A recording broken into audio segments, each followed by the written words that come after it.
Tommy, a disappointing result, but there was a lot to be happy about with the performance.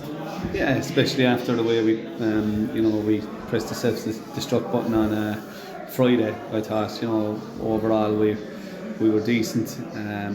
Harsh enough penalty. That kind of changes the game, gives them momentum. But we had plenty of chances. Brendan Clark was off some good saves, but I was happy enough with the performance. Yeah. You were forced into a change before kick-off with Corey Chambers coming into the starting 11. It's the second game you played last Friday as well, after about 6 months or more away from the league. Have you been impressed with his performances so far, in spite of conceding 6 goals? Yeah, it's been harsh enough on him. Maybe the one the other night, the free kick, he probably, it was a well hit struck free kick, but other than that, he's put off some really good saves, and he's been really good.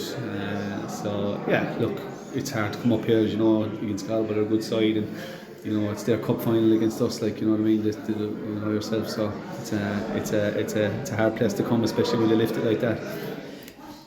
How important is it to have a goalkeeper like Corey coming in with a bit of experience to kind of put a bit of pressure on Conor Wynne? Yeah, it's important. Yeah, he's a good keeper.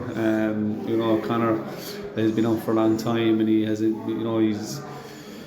he obviously lost a bit of fitness, so he's still getting back to match sharpness. So it's good to have Conor in. He came down with the flu. Well, he was feeling a bit unwell before the match, and he just didn't feel right. So we think it was a bit of a flu he had. So we made the choice. In fairness to Conor, he was man enough to say he wasn't right.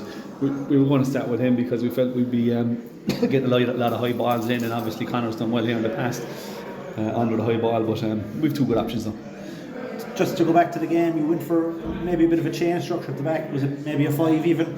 You had a couple of good chances in the first half, in fairness. You were probably unfortunate not to score. Yeah, well, I thought with David Hurley being out, not David Hurley, with Borden being suspended, that they would go 4-4-2. We had a feeling that they would, so we decided to go 5 at the back. He was an extra man at the back, but we probably could have been 1 up, before they scored, and we counter-attacked quite well. Darren was unlucky. He kind of starts the games a bit slowly. That's something he has to get better at. We spoke to him about that. And it's just being a young player, you're going to make some mistakes, so it's something we have to live with.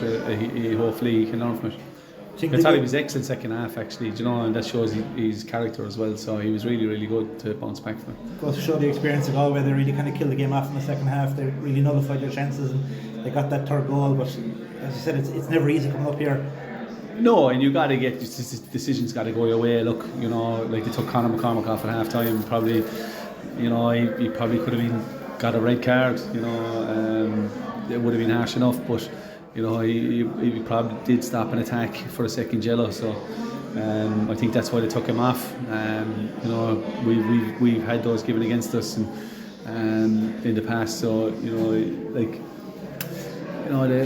the full-time teams and seem to get decisions. We haven't been getting decisions the last few weeks. I know that might sound like I'm on, but again the other day the offside call in the halfway line, and then the handball for the third goal. But in saying that, we pressed the self-destruct button ourselves the other day, and getting a soft enough penalty. Your man threw himself on the ground. Okay, Darren takes a touch, but I still think he put his body across and threw himself on the ground before it. The ref was quick to blow. I don't know how much you want to talk about the officials. I think probably the 4 officials tonight, I was kind of unfamiliar with all of them just from other First Division games, but again, like that, I thought you had a couple of decisions go against you. I thought maybe the ref could have been a bit more card happy if, with some of the fouls committed, a lot of delayed decisions. No, I thought he did fine. Mark Cullen, I thought he did fine. He was alright, in fairness to him.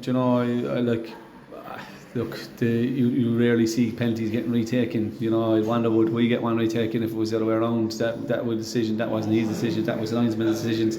The liner missed a few. He could see fouls from 40 yards away. He didn't see him from 5 yards away. But I thought Mark Cullen himself was fine.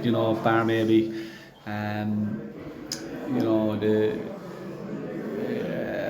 Couple of tackles, but look, not major either, in fairness to him.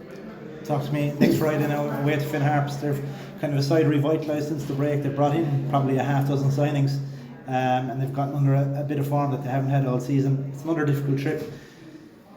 Yeah, look, I think they got 9 or 10 signings. We keep saying it. They have a manager up there. They have a hybrid model. They have a lot of young players that are full time, and they brought in a lot of senior players that are that are around the park training 3-4 times a week. You know, that's something we're not in a position to do. You know, and I know people that think listen to me the last few years and think I'm making excuses, but that's the reality of it. You know, we've teams coming up against teams training 4 or 5 times a week. We're training twice, and it makes a big difference.